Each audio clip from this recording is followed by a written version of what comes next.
man, if you are only putting out 1 or 2 songs, you haven't even given people a chance to be a fan of you. Through time and through consistency and through an overall story, you're so bought in. And Taylor Swift is doing that with her music, unlike anybody else. Do I want to put these 6 songs all on the same record, or do I want to curb a couple of them for a new record later that might make more sense together?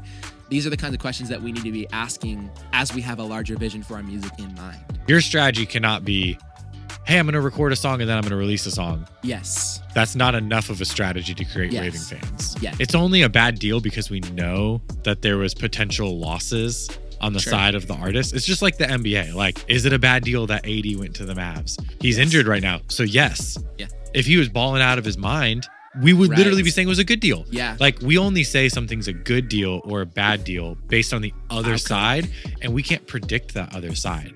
I had an artist that offered me a percentage of their streams. I did the math and I was like, based on like what they're currently streaming, like I don't think this is a good deal for me. Yeah. It would have ended up being a great deal for me. It doesn't mean that I was like wrong. Sure. Or, I made the decision either way, but like if I accepted it and it was great for me, that doesn't give that artist liberty to on the back and be like, oh man, I got a bad deal with David because I ended up giving him this much. And it's like, no, you did that because you thought it was going to be better for you. We think Beatles, Michael Jackson, people that have unequivocally moved the music industry along. Kanye. Mm-hmm. They have changed the music industry forever with their music. Do you think Taylor Swift is going to, by the end of her career, people will have said of her that she has changed the entire music industry forever in the ways that those other artists have?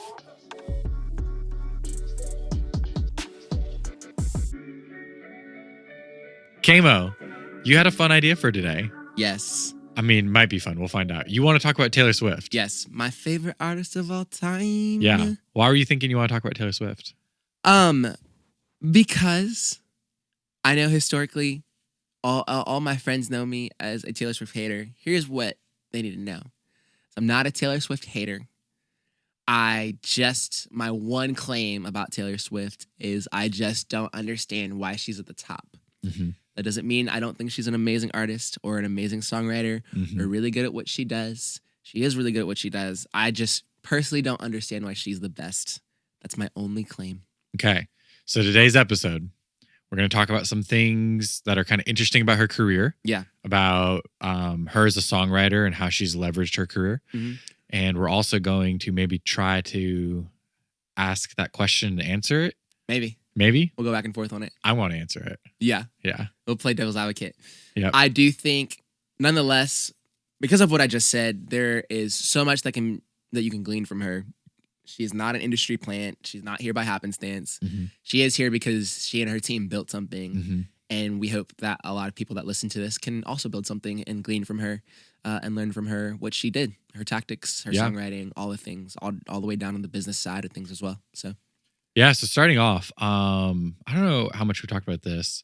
I read a book years ago written by her original manager. Okay. So the guy that we have not talked about this. Okay, yeah. It's really, I forgot what the book was called. So you're more well-read on this than I thought. Yeah. Are you gaslighting me? Am I walking into a conversation where you actually know everything about Taylor Swift? Taylor Yeah, I've been doing a lot of research. Yeah. Well, you'll find some of this stuff like interesting.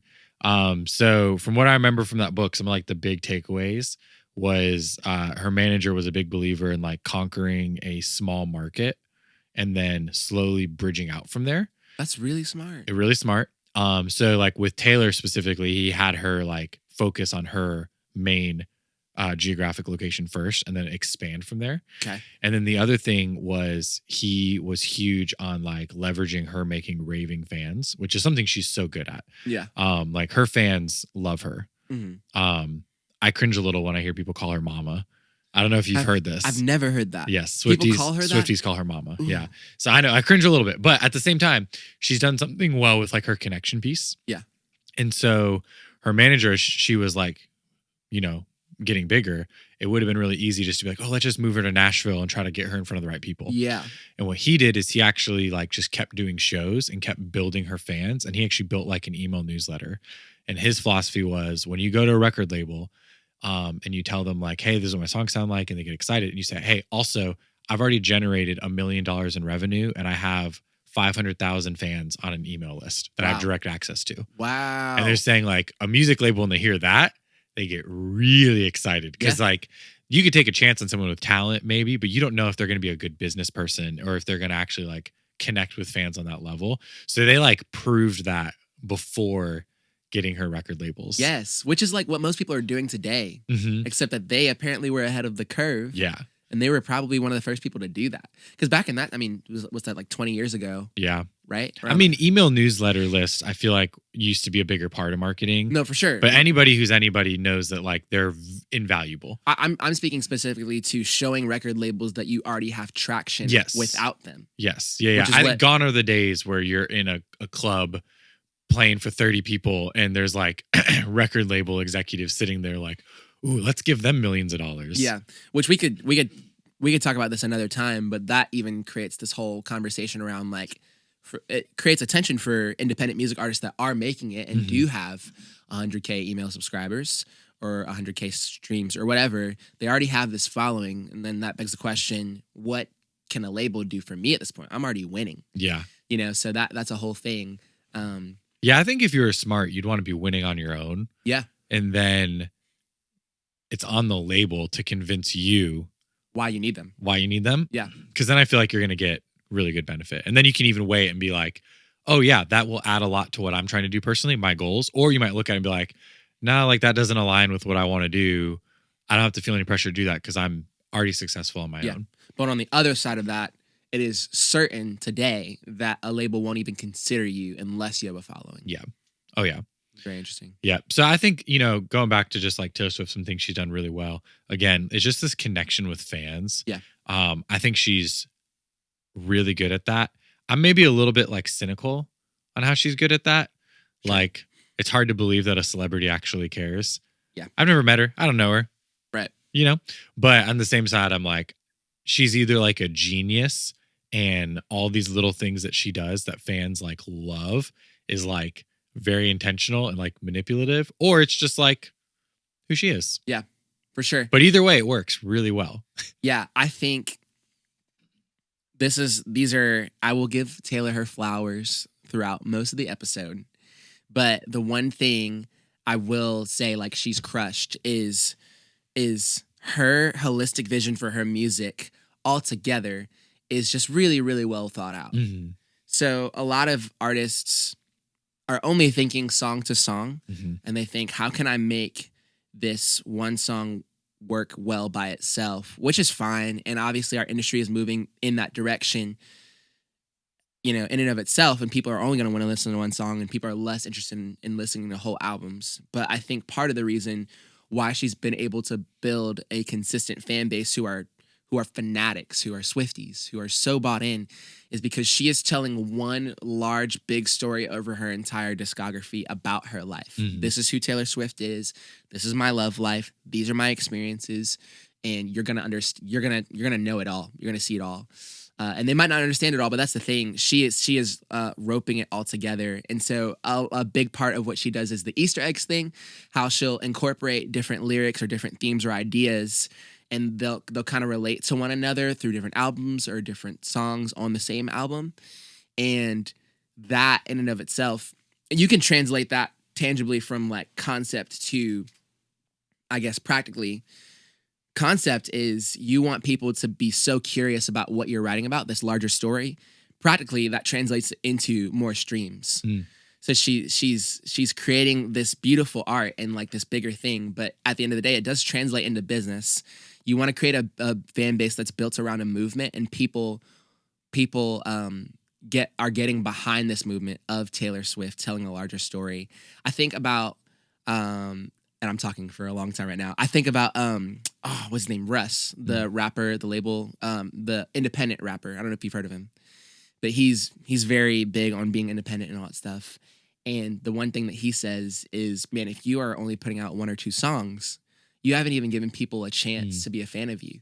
He likens it to a TV show where if character a TV development. show, not even just character development, if The Office only put out even just one season, which would in turn be an album for us, they would not have taken off nearly as much. Think of any of your favorite TV shows that wouldn't have taken off as much.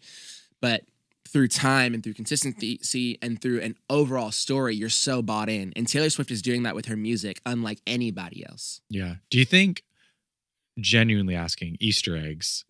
Do you think they matter if you're not in the top 1%? Ooh, good question. Like, I'm saying, like, if you start approaching this, you're like, Taylor Swift is doing this for her Oh, music, I'm yeah. doing it for mine. Like, do you think your followers would notice or care if you were doing that kind of stuff? No, I don't. I think some will. I think maybe, I don't know. Maybe it's like a chain reaction. Maybe like it is this thing of like the few, because I know from being the small artist that I am, I still have a couple of people that are like, bro, wait, like I connected that dot, connected that dot. Well, I think you've even made some things really easy to connect. Yeah. Like, you know, your song Mother, then your song Father, Yeah. then Father to the Fatherless. Like you have 3 different songs, but there's a story being told throughout the 3. Yeah. But I don't know, like Taylor can like put something in one song and someone's going to do a deep dive and find out like, oh, that connects to something she said 10 years ago in an interview. Like, yeah, for sure. No, that's a really good thought. I hadn't thought about that. I think like Marvel does that, like Disney does that. For like, sure. I feel like when you're so big and people are so obsessed with like chasing, not conspiracies, but like these like thread lines, you know, but I don't know if that like super matters. I think it's the thread lines that separates these people apart. Yeah. That sets them apart. Like, but could you have that if you weren't? Like, I wonder if there's like smaller groups that are doing that, but we just don't even notice or care. I think there is this, and we can't really put this to words. I think there's this idea that when something is so transcendent and when it really does connect with us, even with the Easter eggs, because I get what you're saying. You're saying like, are people going to put in the work to understand all this stuff? And I think there is something to be said about Taylor Swift or Marvel or Disney, where the kind of art they're making or the songs they're writing or the movies they're making are so transcendent and so able to relate to the human experience that people are naturally going to grab onto it. And then they're going to try to understand it. I think that's what's happening with Taylor Swift's music, is that they connect with it so much they buy in. So I don't think the Easter eggs come first. Yeah. I do think the Easter eggs and all of this thought that people have to put into it do move along this larger idea that she is creating a movement where people are joining together to understand Taylor Swift's story and therefore their own. So I guess something that you would say is a good takeaway then is, you know, you don't have to do Easter eggs. Yeah. But be more intentional about how your overall storytelling is coming across. Now, the other thing I think is really interesting is we've had this debate on here as well. How much of music that we write should be for listeners and how much of it should be for you? For sure. Because I feel like also this is leaning more towards the for listeners category. Like you're trying to be really intentional with your writing for the listener's benefit. Yeah. I don't even think it has to be for the listener's benefit in this conversation. I think the point I'm making right now is you need to have a larger vision for your music than just one song to one song. Even if I never put out all of my music, if at the end of the day I were making 8 albums for me that all told one beautiful story that I could consume myself, that would still be a great goal. It would still be a better goal than just thinking small-mindedly about one song to one song without holistically having a larger vision for your music. Does that make sense? Yeah, it does. We're just in such a weird time with like streaming, Sure. with singles, with like genres being blurred. Yep. I mean, how many times have you worked on an album and like someone comes to you and like, I have like these 6 songs, they're all so different. Is that okay? It's like, we're in the age where I'm not going to be like, no, it has to all connect. But at the same time, like if someone really wants to make it connect, I'm not also going to convince them out of that. But even to this point, she has dived into a bunch of different genres that do not connect at all. And yet there is still something about her overarching discography that all reaches. Yeah, but within albums, she's within a genre. Oh, sure. Yeah. That makes sense. She's like, it's kind of like her genre has slowly moved if you like take a step back. But like if you were just listening to that album, I don't know, it's just so interesting. I feel like I'm with you. I think there are great pieces of art there's great pieces of art that demand you to take a step back and have a way bigger view of it. Yeah. You know, like we feel this way about the Bible. Yep. Like whether you believe it or not, like you can't not look at that book and be like, this is not a great work of art. Yes. Like the amount of connections between all of these different scrolls and how the whole story is weaved. So I definitely feel like there's great pieces of art that demand you to step back and look at them. I just don't. Yeah. It's hard because there's also a lot of other great pieces of art that like exist in like a single moment. Totally. You know?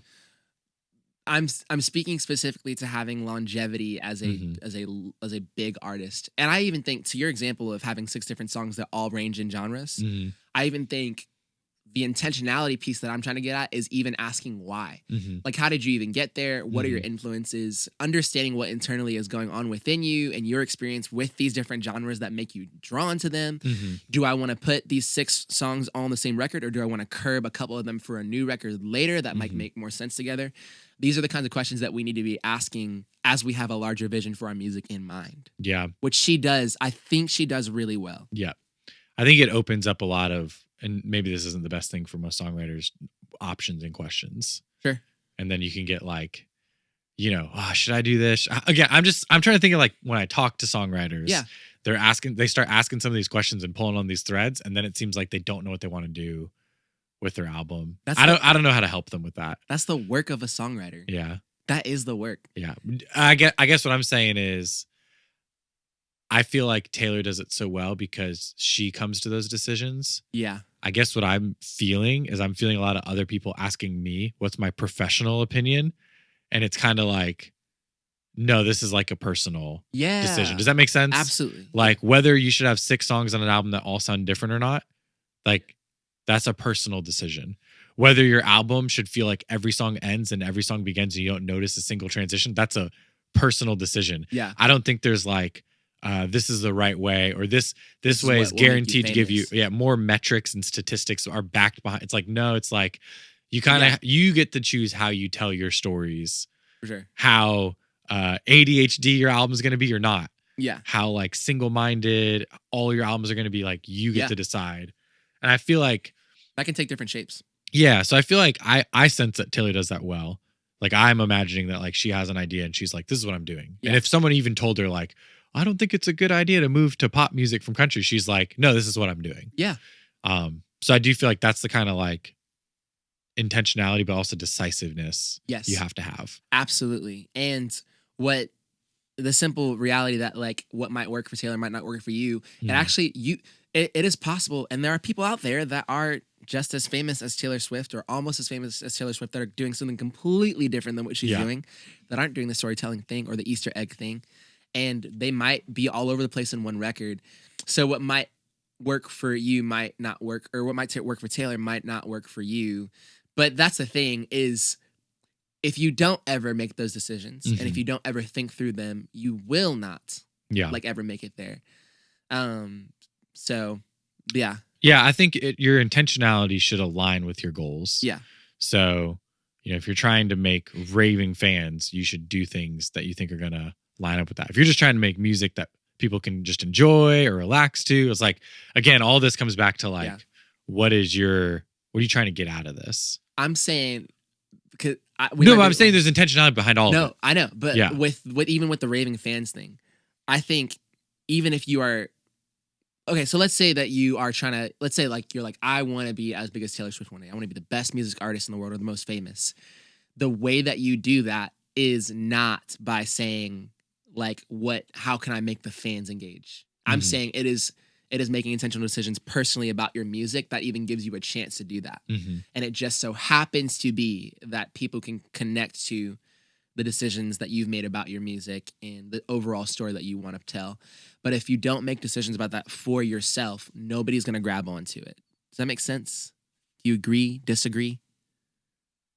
Yeah, it's interesting. I feel like you disagree.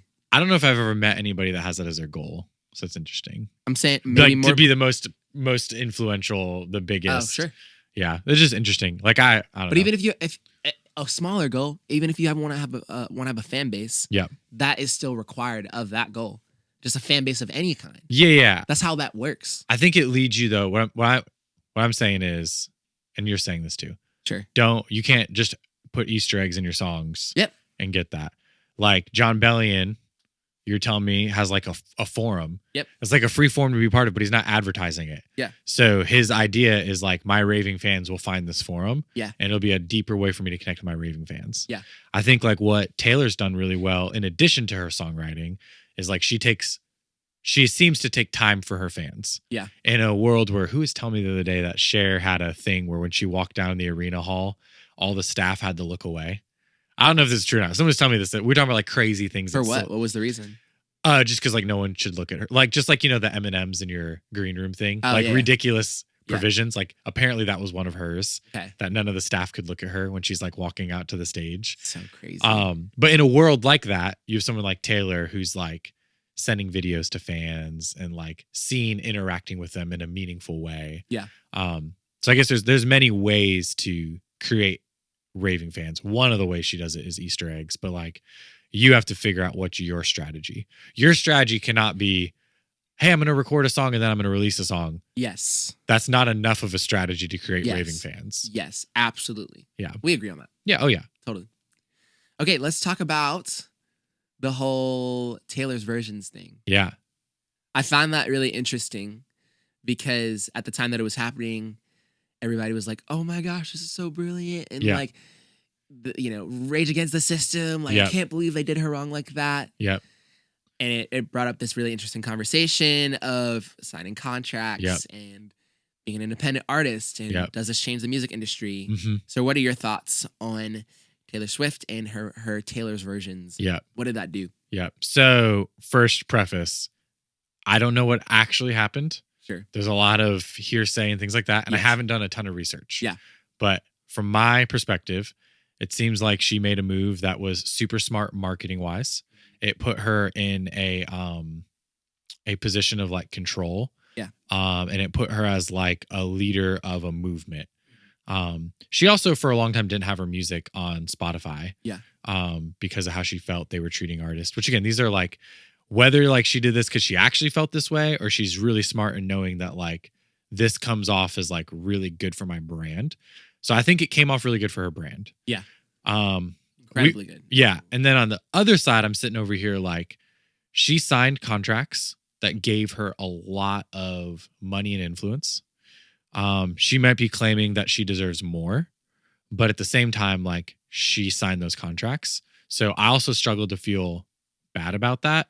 Now I know people are going to get all up in arms of like, well, like, you could be tricked into things and misled and all Yes. that. But like, again, like that's just the risk that life comes when you sign a contract. When you sign a contract and someone gives you a ton of stuff, you got to do your due diligence. And I don't know, like, again, her story, where her lawyers were at and all that kind of stuff, where her legal advice, like, was she led really well in this? Was she not led really well into this?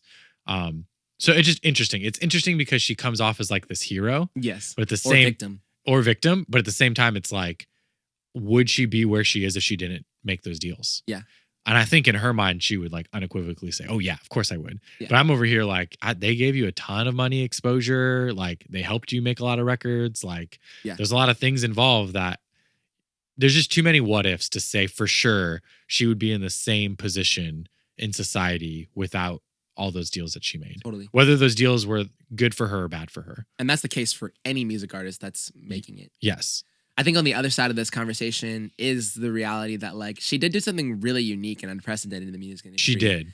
Which is like, I mean, who even knew that you could do that? Like, yeah, were you gonna say something? I was just, she did something unique, but at the same time, like the versions that I heard are like almost the same as the original. They're the same. So to me, like, and now maybe that's the genius. Maybe the genius is like she could have done them really different, but she knew if she did them the same, people would even be more on her side. Yeah. Of like, oh, now she owns the rights to this. Yes. And they wouldn't care that it's the same.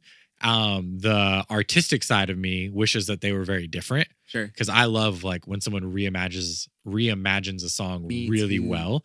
On a flip side, not the same thing, but like Switchfoot re-released one of their older albums. They did their own versions, which are similar, but not as similar as Taylor Swift. Like you could definitely tell like they re-recorded them and like they didn't care that the guitar tones were different, the drums and stuff. But also on that album, what I thought was really cool is they had a lot of their friends who were also famous bands re-record each of their songs and reimagine them. Yeah. And all those fans, like all those friends actually were fans of Switchfoot. So like, for example, like Jonas Brothers did one. Mm-hmm. And it's like crazy because Jonas Brothers are way more popular than Switchfoot. Yeah. But it gave them a chance to like give Switchfoot their flowers. Yeah. And be like, hey, we loved this song growing up. Like this song meant a lot to us. And then they reimagined it. So I think like Taylor opened the door for things like that. And I would love to see that more. Yeah. Like I think people would kill to have like a Coldplay record done by a bunch of other artists. Yeah. You know what I mean? Like some of these groups that are so iconic that people just love that album. it would be so cool to have it reimagined. For sure. Do you think that more artists will respond to their record labels doing them wrong the same way? Like, do you think this will be more of a trend if they feel like they need to recreate to get their rights to their music? Oh, I don't know enough about like how those deals at the top actually work. Sure. Like I'm thinking of like Michael Jordan signing and getting a percentage of the shoe sales was like a first thing. Yeah, nobody ever did that before. No one ever did that before. He does that. It revolutionized to where like shoe deals don't happen like that anymore. Yeah. Like they happen like Michael's deal. I don't know if at the top, if what Taylor did is like no one's ever going to sign the types of deals she signed before because of what she did. Yeah. Do I think artists are going to get offered deals and reconsider them because of Taylor? No. I think if you're an artist and you're getting offered a deal, you're going to take that deal at face value. I couldn't imagine you like, whoa, Taylor didn't think this was good. So it's like her deal is so different than any deal 99.9% of people are ever going to see. Yeah. That I don't know. Again, I don't know enough to know if she like revolutionized that at the top or not. Sure. But I also do think record labels they're catching up. They're getting privy to the fact that a lot of artists are okay with being independent. yes. And they're adjusting their deals accordingly. And I would imagine every like huge record label has so many other smaller companies because they know that that's like a slice of the market that they still can work with if they don't work with it under their umbrella company. Mm-hmm. I'm sure there's all that kind of stuff happening. Yeah. If there's money to be made, there's going to be people figuring out how to make it. Yeah.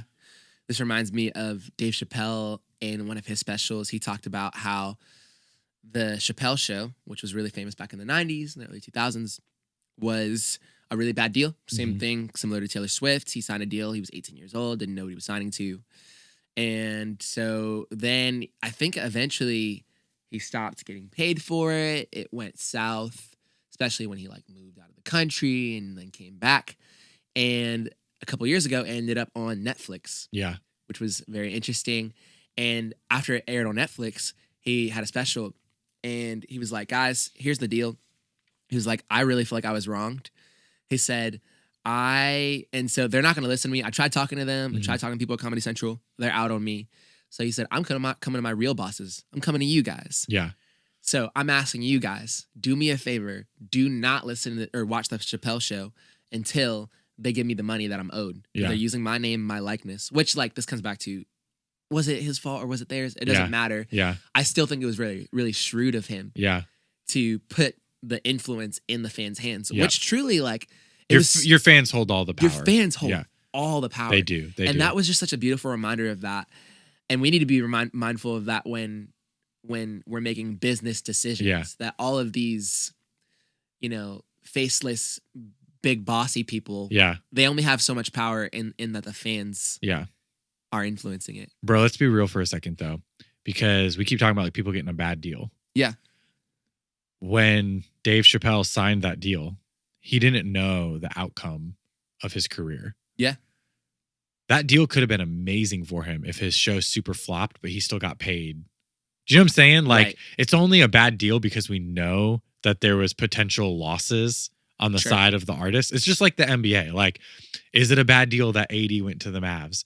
Well, like, he's injured right now. So yes. Yeah. If he was balling out of his mind, we would literally be saying it was a good deal. Yeah. Like we only say something's a good deal or a bad deal based on the other side, and we can't predict that other side. Yeah. So it's just interesting. Same thing with Taylor. Like she signed these deals. She comes out saying they're a bad deal because she could have made more money on the back end, but she didn't know that when she signed it. Yeah. That's why she signed it. Yeah. Because she was getting something that was guaranteed. Totally. You can relate this to anything in the industry. Anything. Nothing's guaranteed. Even with your song. Yeah. We only think, a lot of artists, if you're not careful and you're not understanding your own internal feelings towards a song, will judge the song based on its outcome. Yeah. When it's released, people are going to be like, oh, it's a bad, or it doesn't get enough streams. Bad song. Yeah. A lot of streams. Really good song. That's not necessarily the case. No. Yeah. Yeah. So it's so interesting. You never know if it's a good deal or a bad deal. I had an artist that offered me a percentage of their streams. I did the math and I was like, based on like what they're currently streaming, like I don't think this is a good deal for me. Yeah. It would have ended up being a great deal for me. Because of how many streams it got. Oh, wow. But I didn't know. Yeah. a massive decision you have to live with. But so it doesn't mean that I was like wronged. Sure. Or, I made the decision either way. But like if I accepted it and it was great for me, that doesn't give that artist liberty to on the back and be like, oh man, I got a bad deal with David because I ended up giving him this much. And it's like, no, you did that because you thought it was going to be better for you. Yeah.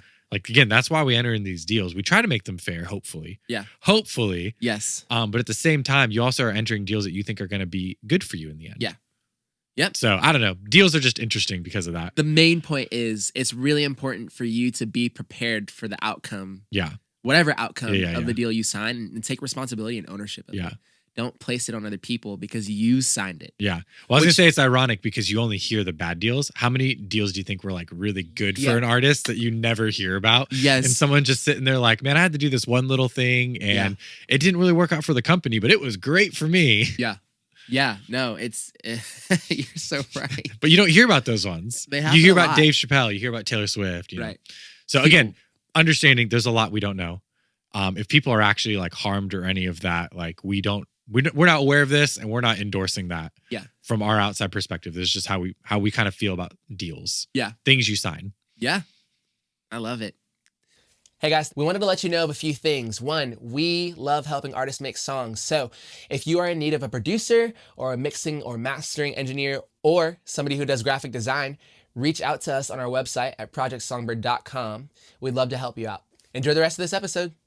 With the different genres thing, I think it's good for us to talk about this because I think this is part of what sets Taylor Swift apart. Mm-hmm. The fact that over her career, she's been able to excel in different genres, between folk, pop, acoustic, singer-songwriter stuff. I think people think that they need to be in this homogenous thing because that's what works. Mm-hmm. And as we said earlier, that's not always what works. Yeah. And conversely, making a bunch of different songs in different genres isn't always necessarily what works either. You have to do what's best for you. But I do find it interesting. I think I am thankful and inspired. Am I about to say I'm inspired by Taylor Swift? You are. I'm thankful. And then I'm going to burst your bubble. Oh, really? On the genre thing, yeah. Okay, well. You're inspired. You're inspired by what she did. I'm inspired by the fact that she's taken risks. Yeah. And I do think like her, I haven't watched any interviews on this. I do think her taking risks in different genres inspired new levels of creativity in her lyric and melody, which is something I think we can all glean from. Yeah. Burst my bubble. Yeah. I agree. I think there's some really good to be said about that. On the flip side, I don't think it's a stretch what she did. Okay. Like, so what I'm saying is like... Yeah, she's not the first to do it, or like, she didn't revolutionize anything. Or the gap between the genres she went through wasn't actually as big as we think. Sure. So like, if you're like into country music, her country was like country pop. Yes. And so to move from like country pop to pop, isn't that revolutionary? Yeah. And even if you like go back and listen to those albums, it was like a slow progression. Yeah. It wasn't like a super country to like super pop. It's like, there's like some in-between stages. And then I also think, her moving towards like the Evermore and folklore isn't that crazy either. When you holistically look at her as a songwriter, moving to like more of a singer-songwriter vibe kind of fits like who she's always been. Yes. If that makes sense. Yep. I feel like John Mayer did the same thing. Like he did some albums that were like singer-songwriter. It's like, oh, it makes sense just because you're a songwriter. Yep. Like all songwriters who are like true songwriters at heart, they could fit in that genre. That's true. So I don't know. So I kind of sit over here like, yeah, I mean, she kind of moved around, but also like, it wasn't like she was doing like country music and then her next album was like a 70s metal sounding thing. Yeah. And then she jumped over to like jazz. I don't know. You know what I'm saying? Like, what I would want from Taylor Swift to prove this is if she made a hip hop album. Yeah. How well do you think it would do? Not well. I think it would do great. Oh, yeah. You mean how would it perceive? Yeah. Streams? Oh, no. I mean, I think it would do great on the front that everyone would want to see it. Yeah. I don't think people would come back to it. I think people would. No. Hang on. Okay. I do think she's a good songwriter. She would get slammed. She also brings really good songwriters and producers around her. Yeah. She does. Like, she wouldn't go into it like me going into it. Yeah. Like, she's going to bring the best of the best around her. For sure. And collabing on the songs and being featured on the songs. And but that claim overlooks. I'm not saying hip hop fans are going to be sold. I'm just saying I think her audience will go along with her.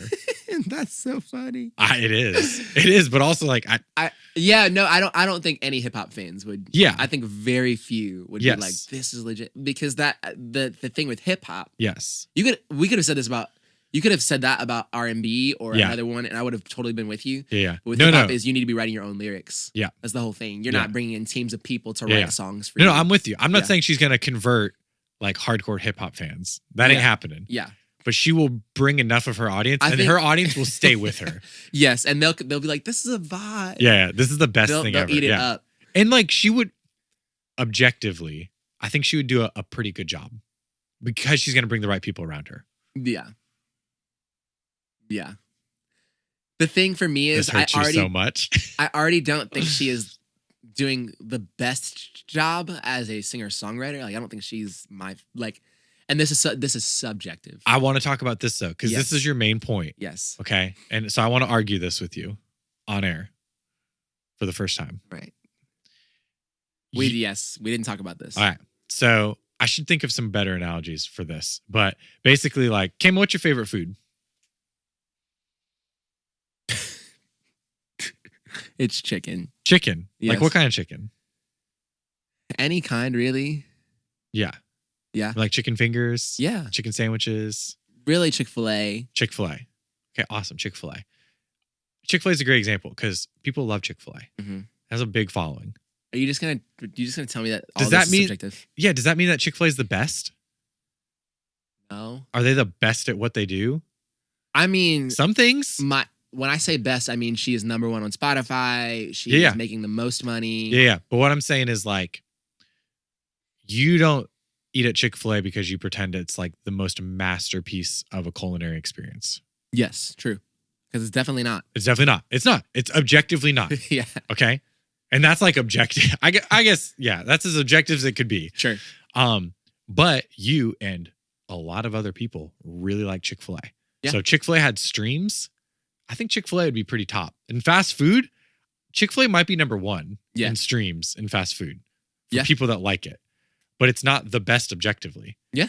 So I go back to, like, at the end of the day, what does it matter if everybody loves it? Maybe the metric you're using isn't the best metric. True. But you've said before on older podcasts that it does say something.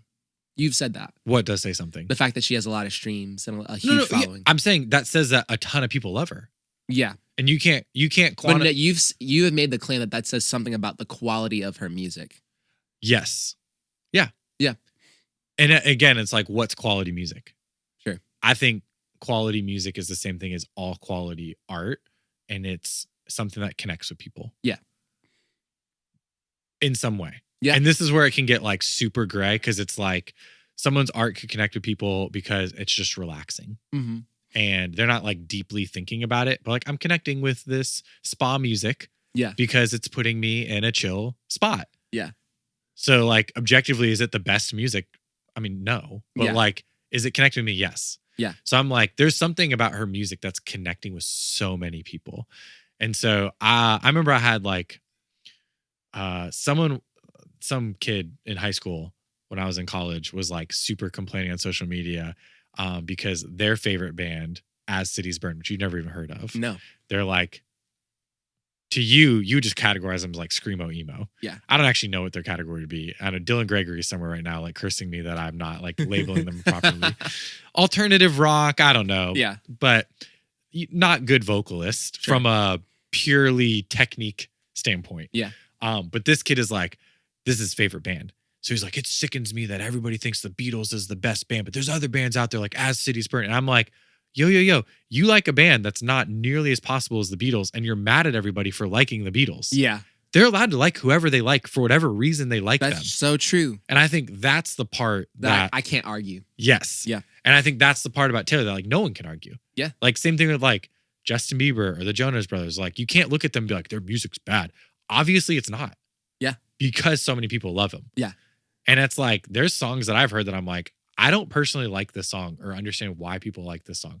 What was the, what was the like hip hop country song that was like super popular like 2 years ago? X. What? Yeah. Old Town Road. Oh, yeah. Like, I personally can't stand that song. I don't like it. I don't get it. I got the horses Yeah, in yeah. the bag. But at the same time, I can't sit there and be like, well, that's a bad song, because people loved it for some reason. I don't understand it. But I think when people love art, you can't say it's bad art. Yep, I agree. If that makes sense. Yep, they're connecting with it. That's the point of art. Yeah. Yeah. Now, you could be like nitpicky and be like, oh, I don't think that's musically as creative as you can be. Yeah. Yes, Taylor Swift is not musically as creative as you can be. And then you make the argument of like, does that even matter for art? Right. For some people, that matters. That's everything. Yeah. Like a Jacob Collier, that's like expressing yourself in new and creative ways is everything. Yeah. But it's like, that doesn't seem to connect with people the same. Yeah, I agree. So then you even ask the question of like, is art worth it if no one understands it? Yeah. Like, should you make a short film that no one understands what the short film meant at the end? Or is that part of the beauty of it that you have to like work and really work to understand it? So again, I am in this place where I don't judge what people like. Yeah. I might not agree that I think that is my favorite piece of art, but I can't judge that it's like good or bad art if other people like it. Yeah. Okay. This is my last question then. Yeah. Because I agree with everything you just said. Yeah. And I'm thankful for that point. So, okay, we think Beatles, Michael Jackson. Yep. People that have unequivocally moved the music industry along. Kanye. Mm-hmm. In some way, they have done something. Well, I know what you're going to say to this because we talked about this. They have changed the music industry forever with their music. Do you think Taylor Swift is going to, by the end of her career, people will have said of her that she has changed the entire music industry forever in the ways that those other artists have? And I haven't named all of them, but. Yeah. To answer your first question, I think her name will be up there with those other people. Yeah. In fame, sure. In fame, in influence, in what's the word? Like being a household name. Yep. You know, there's a couple of people right now across a couple of different fields, like they're household names. Yeah. You don't know anything about basketball, you know who LeBron James is. Yep. You don't know anything about golf, you know who Tiger Woods is. Yep. You don't know anything about music, you know who Taylor Swift is. Her name is going to go down with the greats of music. Yep. I think there is so much to be said about like what moves the music industry forward or what changes it, what revolutionizes it. I am not convinced that we can like pin that on any one person for any one time, because there was a lot of other bands doing similar things to the Beatles. So it's like really hard to argue like who was first or who influenced who, or, you know, even like the micro influences of like how much did blues influence rock and roll? And then how much does like the blues influence other genres of music? And so I don't know. I think it's just too hard to say like Michael Jackson. I think looking back, we give credit to the winners. That's like a thing about history. Like I forget, there's a saying about this with history, like history belongs to those who win or something like that. Okay. The idea is like whichever side wins a war, they get to kind of write the narrative that happened. Sure. And so it's like if Michael Jackson wins that decade, he's going to be kind of given the credit for what that decade happened, whether he was the originator or not. So it's kind of hard to say. What I guess I'm saying is I can't quantify how much or how little someone's changed or moved things forward. Yeah. It could be more than I'm giving them credit for, or it could be less. Yeah. But I do think she is going to go down as one of the greats, as this generation's, you know, one of the top, and people will tie a lot of influence to her, whether she did that or not. Yeah. Like people are going to look at the state of the music industry 20 years from now, and they're going to start assigning value to what she did now, whether that actually did influence it or not. Does that make sense? Yes. Just because of how big her name is. Yeah. Okay. I mean, if not her, then who? You're making great points. Yeah. You're making great points.